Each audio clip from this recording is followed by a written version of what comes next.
Ikkilamchi katarakta bo'yicha eng ko'p beriladigan savollarga javoblarimiz.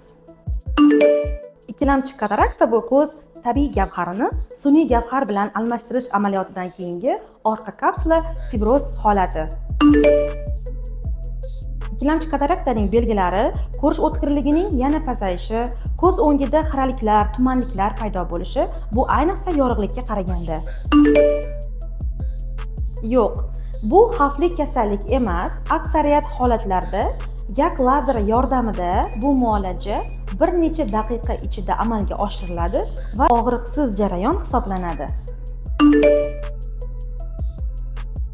Ha, albatta, ko'rish tez muddat ichida tiklanadi va bemorlar tez fursat ichida odatiy hayot tarzlariga qaytadilar. Agar katarakta amaliyotidan keyin ko'rishingiz yana xiralashganini sezsangiz, fursatni boy bermang, bizlarga murojaat qiling. Biz sizlarga yordam beramiz.